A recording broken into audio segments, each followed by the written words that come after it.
Hello all, আজকে আমি বিয়ে বাড়ির রোস্ট রান্নার একটা রেসিপি শেয়ার করব।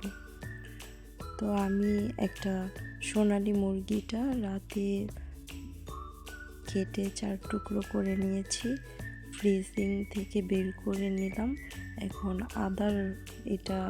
আদার রস দিয়ে ম্যারিনেট করে নেব, আর কাঁটা চামচ দিয়ে একটুখানি গাই করে নিয়েছি। অনেকে আছেন বেশি কোয়ান্টিটি হলে আপনারা বটি বা ছুরি দিয়ে একটু কেচে নিতে পারেন। তারপর এই যে হাফ আওয়ারের মতো আদার রসটা দিয়ে আমি ঢাকনা দিয়ে ঢেকে রাখলে এটা ভালো হয়, তাহলে যে একটা এক্সট্রা গন্ধ মুরগিটার ওইটা চলে যায়, ফ্লেভারটা। তারপর আমি আদা রসুন এগুলো পাটাতেই বেটে নিয়েছি, কারণ ইনস্ট্যান্ট সব কিছু বেটে রান্না করলে খাবারের টেস্টটা একটু ভালো আসে। তারপর এখানে টক দইটা আমি একটু ফেটে নিলাম। এখন মুরগিটা একটু হালকা 2 মিনিটের মতো ভেজে নিব, যার কারণে লবণ আর মরিচের গুঁড়ো দিয়ে এখন একটা ফ্রাই প্যানে তেলের মধ্যে হালকা ভেজে নিচ্ছি। এই যে দেখতেই পাচ্ছেন, হালকা একদমই ব্রাউন কালার, খুব বেশি ভাজবো না, খুব বেশি ভাজলে মশলাগুলো ভালো করে যায় না।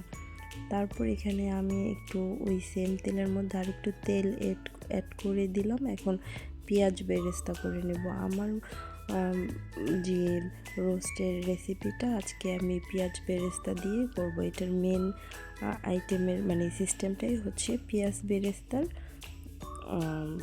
রোস্ট, আর এটা বিয়েবাড়ির রোস্টের মতো একদম খেতে টেস্টটা সেম হবে।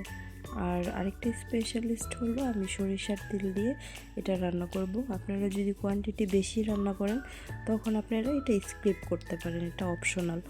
তো আমার ক্ষেত্রে সরিষার তেলটা দিলে একটু বেশি খেতে ভালো, আর সব দিকে এর জন্য অ্যাড করলাম। তো মশলাগুলো আমি ফার্স্টে তেলে ভেজে নিলাম।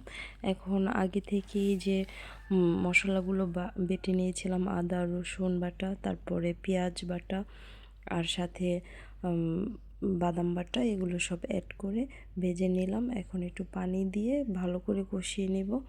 আর এখানে আমি রোস্টের আরেকটা মশলা অ্যাড করলাম, গুঁড়ো মশলা। দেন এখন এটা ভালো করে কষিয়ে নেব কিছুক্ষণ, যতক্ষণ না পর্যন্ত তেল আর মশলাটা আলাদা হয়ে একদম ভালোভাবে না ফুটছে। দেন এখানে আমি গুঁড়ো মরিচ অ্যাড করলাম। অনেকে আছে আপনার জর্দা রঙটা দেয়। ফেটে রাখা যে টক দইটা ছিল সেটাও এখন দিয়ে দিলাম। এখন পেঁয়াজ বেরেস্তারগুলো আমি হাত দিয়ে হালকা আর একটু গুঁড়ো গুঁড়ো করে নিলাম, যাতে পেঁয়াজটা মুখে খেতে না লাগে, একদম পেস্টিংটা খুব ভালোভাবে সফটলি হয়, খেতে যাতে অনেক সফট লাগে। তো সব কষানো কমপ্লিট হওয়ার পর আমি সব চিকেনটা দিয়ে দিচ্ছি, আর বেরেস্তাও দিয়ে দিলাম। এখন একটু পানি দিয়ে ঢেকে নেব। খুবই সহজভাবে এই রেসিপিটা আপনারা করে নিতে পারেন শর্ট টাইমে। আর আগে থেকে যাদের সময় শর্ট, বেরেস্তা তারপর চিকেন এগুলো আগে থেকেই রেডি করে নিলে আরও সময় কম লাগবে। তো এরপরে